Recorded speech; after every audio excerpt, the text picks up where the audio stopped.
Goeiedag liewe kyker, baie welkom by hierdie week se Bybelstudie geleentheid. Ons is vandag besig om te kyk na Romeine 7, daarvan vers 7 af tot en met einde vers 25, wanneer Paulus verder gaan praat met ons oor die wet en die sonde, en hoe die sonde, die goeie wat God gegee het deur die wet, hoe die sonde dit beïnvloed, want onthou, sonde is nou 'n mag wat dit beïnvloed. Maar voordat ons verder gaan en daarna kyk, kom ons sluit die oë en dan bid ons saam. Vader, baie dankie vir 'n wonderlike geleentheid om uit u woord uit te lees. Dankie vir die toerusting wat ons uit u woord uit kan ontvang, en ons vra ook, Heilige Gees, dat u hierdie woord aan ons oopbreek en verstaanbaar sal maak. Vader, ons vra dat u ons lewens verander, soos wat u goed dink, want u is besig om met ons 'n pad te stap, en dankie daarvoor. Dankie vir die omgee en vir u liefde. Ons loof en prys u, in die naam van Jesus bid ons dit. Amen. Nou goed, die skerm, die teks verskyn op jou skerm, en ons gaan lees daarvan vers 7 af. Onthou nou, Paulus is besig om met 'n hele pad te kom, met 'n hele aanloop, wat hy praat oor die wet, en hy wil met die Jode praat, en hy wil hulle maar net oortuig, dat die wet nie die alfa en omega is nie, dat verlossing kom deur Jesus Christus.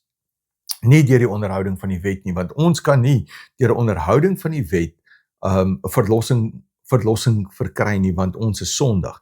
Dis deur die genade van Christus.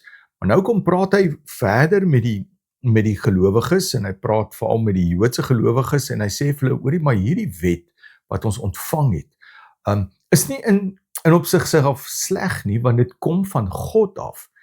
Maar die wet het 'n bepaalde invloed op my lewe, menende dat die natuurlike mens, die eie ek nog steeds daar is. Ons sterf dit eers maar die dag af, heeltemal af, as ek my laaste asem hier op aarde uitblaas. En nou vertel hy net vir ons, hoe die natuurlike mens, die eie ek, hierdie goeie wat God eintlik gegee het, hierdie wet wat hy gegee het, hoe hierdie eie ek, die sonde, die mag van die sonde, hoe dit die goeie vat, en die slegte eintlik in my na vore bring.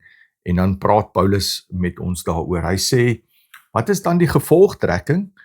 Dat die wet wat van Moses sonde is, dat dit dan nou so verkeerd is, dan sê hy nie, beslis nie. So die wet is nie sonde nie, dis nie sleg in op sigself nie, want onthou, dit kom van God af.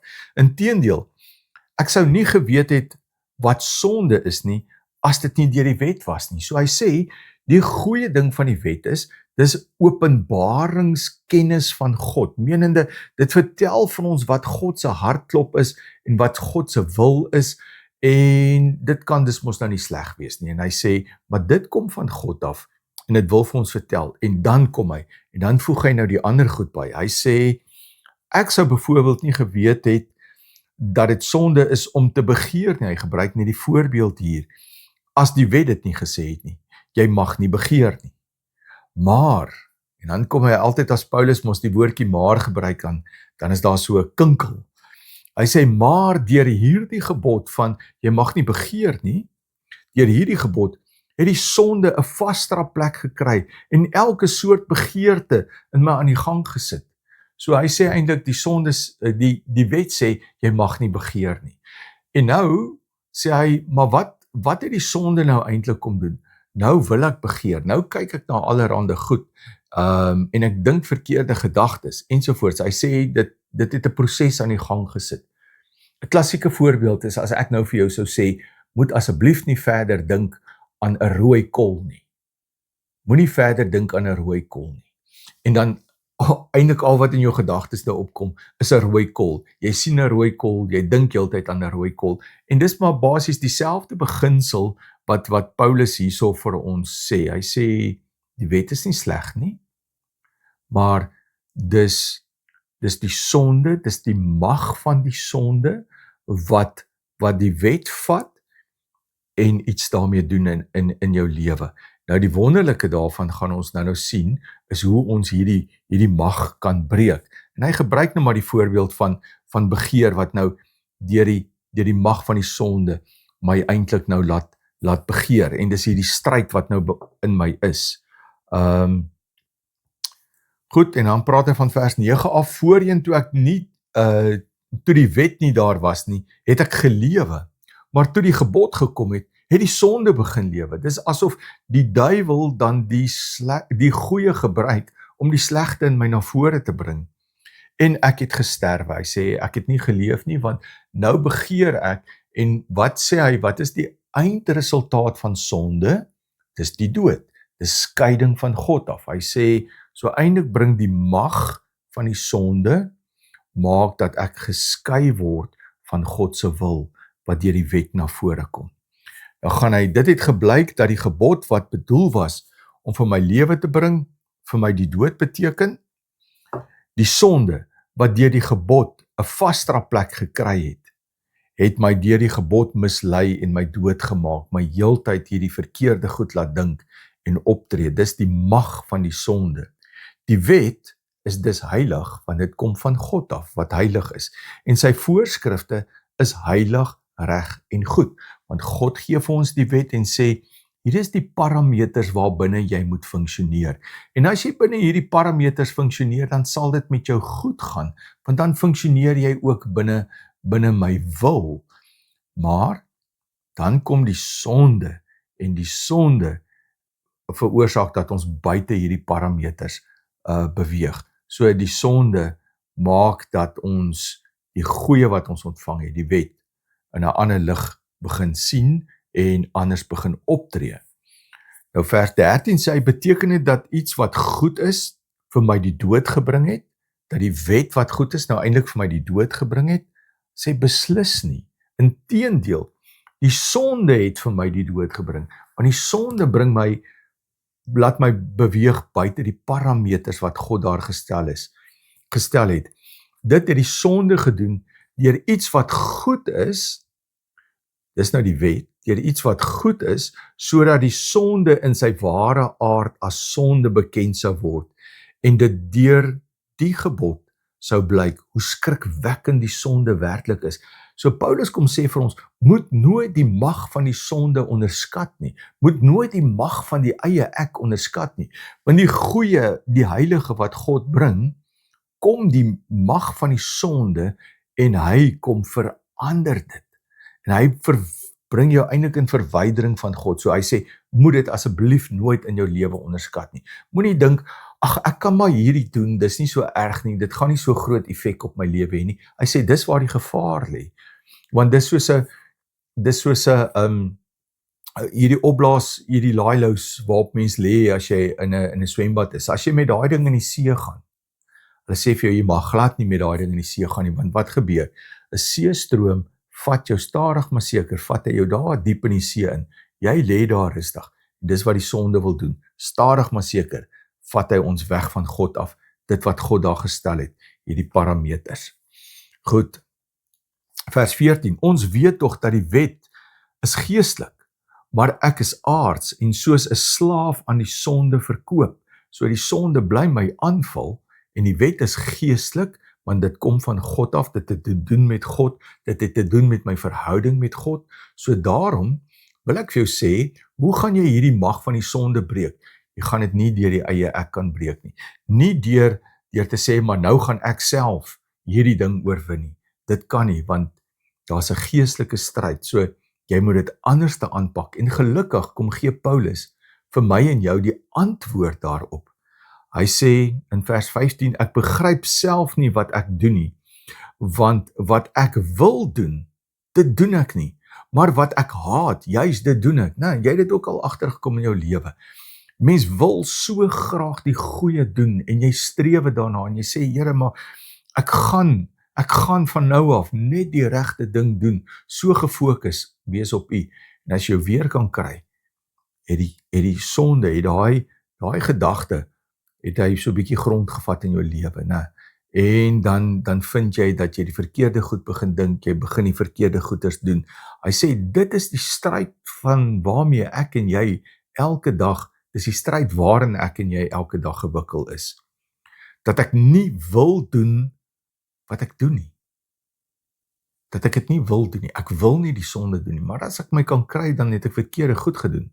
Beteken dit dat ek toegee dat die wet goed is. Maar nou is dit nie meer ek wat dit doen nie, maar die sonde wat in my woon. Hy sê, kom ons lees net 'n bietjie verder. Ek weet immers dat die goeie nie in my woon nie, nie in my sondige aard nie. Dit bly, daar is by my wel die wil om die goeie te doen, maar ek doen dit nie. Ek strewe daarna, ek wil, want ek is God se kind, ek wil sy wil doen, ek wil binne sy parameters beweeg. Die goeie wat ek wil doen, doen ek nie, maar die slegte wat ek nie wil doen nie, doen ek. Dis hierdie stryd wat ek binne in my het. As ek my weer kry, dan doen ek juist die verkeerde, nie binne God se wil nie. En as ek nou doen wat ek nie wil doen nie, die sonde, dan is dit nie meer ek wat dit doen nie, maar die sonde wat in my woon. Hy sê, hier kom hierdie mag wat eintlik beheer kry van my, en hierdie mag wat my eintlik dryf om die verkeerde te doen. So wanneer dit kom by hierdie goed, wanneer dit kom by die sonde, moet jy 'n bietjie verder daarin dink.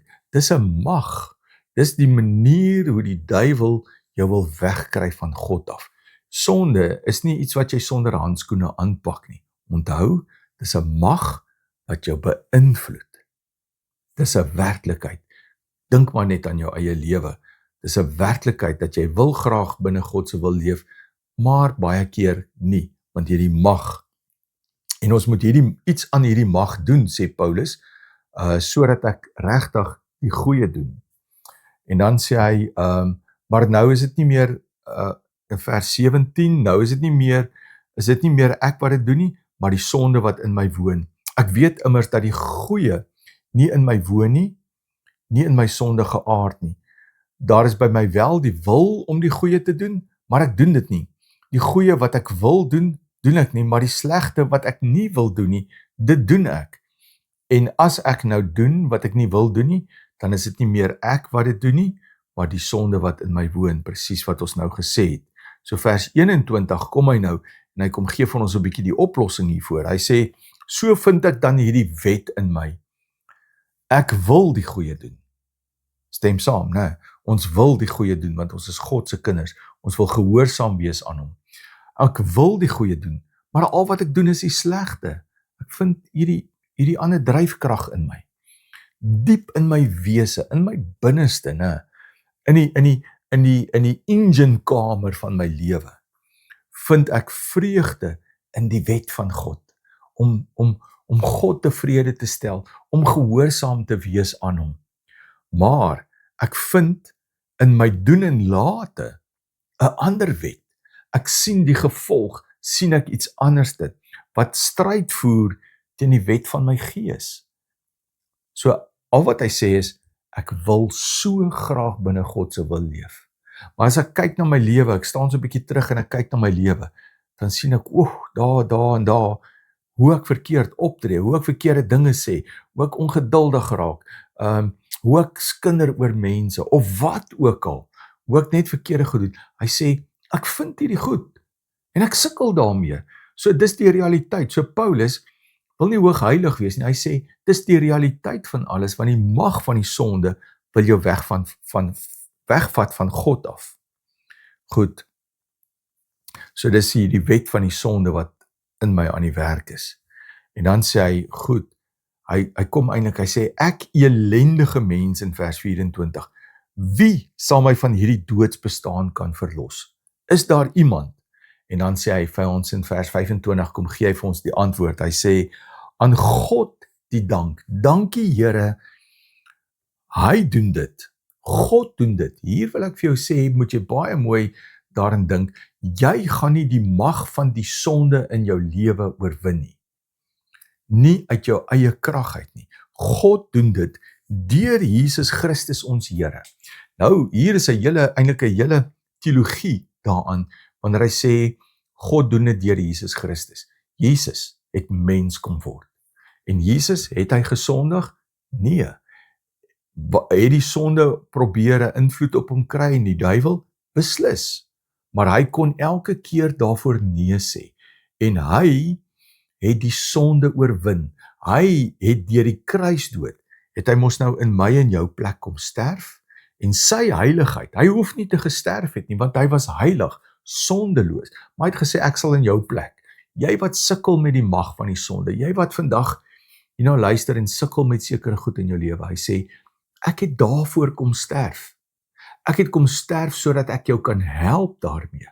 Jy gaan dit nie uit eie krag uit regkry nie, so laat ek jou help deur die feit dat ek aan die kruis die mag van die sonde, die mag van Satan gebreek het. En nou het ek vir jou die Heilige Gees gestuur en deur die werking van die Heilige Gees laat hy die opstandingskrag wat daar binne in jou werksaam is, dat hy jou die oorwinning kry oor daardie sonde. Hy sê, dis ek elendige mens, wie sal my van hierdie doodsbestaan verlos? Dat doodsbestaan sê hy eintlik dat ek so 'n bietjie verwyderd raak van God. Hy sê aan God die dank, hy doen dit deur Jesus Christus ons Here. So is dit nou met my gesteld, met my gees dien ek die wet van God, maar in my doen en late die wet van die sonde. Hy sê dit is die stryd waarmee ek en jy sit. So wanneer Paulus eintlik vir ons kom sê in Romeine 7, dan kom praat hy as mens, en hy wil nie sê ek is hoogheilig nie. Hy sê, hier's 'n paar goed waarmee ek worstel, wanneer ek nadink oor die wet, en hy praat ook met die Jood, hy sê, die wet is goed, God het dit gegee, dit kom van hom af, maar hy sê, daar's 'n ander mag ter sprake ook, wat jy in gedagte moet hou, en dis die sonde, die mag van die sonde, wat hierdie goeie wet vat, en dit so 'n bietjie kom verdraai in ons lewe, sodat ons dus wegbeweeg van God af. En hy sê, maar wie gaan my kan help met hierdie stryd, as die sonde een of ander hou vas op my lewe begin kry het? Hy sê, jy self gaan dit nie doen nie, want hy sê eintlik ek elendige mens, so ek kort hulp. Hy sê, Jesus Christus, onthou, Jesus Christus het aan die kruishout vir jou gesterf.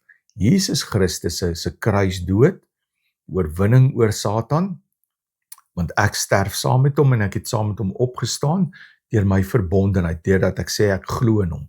Dis waar die oorwinning lê, en hy sê, deur die Heilige Gees wat in jou is, kan jy daagliks, jy het nou die mag en die autoriteit om vir daardie sonde, daai sonde mag wat wil heers oor jou, het jy nou die autoriteit om te sê, nee, ek gaan nie toelaat nie, deur die kruisdood van Jesus, deur die bloed van Jesus, deur die opstandingskrag wat in my is, kan ek en jy sê nee vir daardie sonde.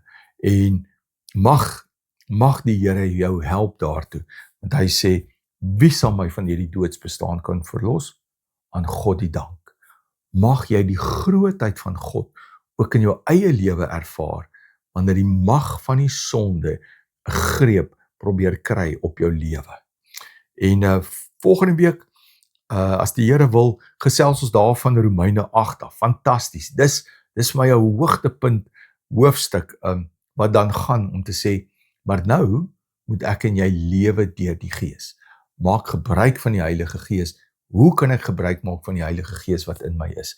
So, daar's 'n Bybelstudie hierna, wat jy kan kyk, so kyk gerus daarna, bestudeer die gedeelte, en mag God, hy sal verseker, maar maak gebruik van hom, om jou te help, om hierdie sonde mag in jou lewe te verbreek. Kom ons sluit die oë en dan bid ons saam. Vader, baie dankie, dat ons weet dat U die stryd wat daar in ons is, herken, dat U weet dat ons maar eintlik net stoffelik en menslik is. En dankie dat ook die feit dat ons verkeerd doen, dat dit nie ons skei van die liefde wat U vir ons het nie. Dankie vir daardie gedeeltes in die woord. Dankie Jesus Christus vir U kruisdood en dat U die oorwinning kom behaal het en daardeur ook vir ons oorwinning gee oor die mag van die sonde. Heilige Gees, U wat in ons woon, dankie dat U ons op 'n daaglikse basis help om oorwinning te kry oor die mag van die sonde. Ons loof en prys U daarvoor. En ek bid vandag vir elke ene wat sukkel met 'n sonde in hulle lewe, wat sukkel om van daai houvas ontslae te raak. Vader, dat U kom in die grootheid en hulle aanraak en dat U hulle help om daardie oorwinning te kry. Aan U die eer. In Jesus naam bid ons dit. Amen. My gebed is regtig dat jy 'n geseënde week sal hê en dat jy die genade van die Here sal ervaar en dat mag hy jou seën sodat jy ook 'n seën vir ander gaan wees. Groete, tot volgende keer.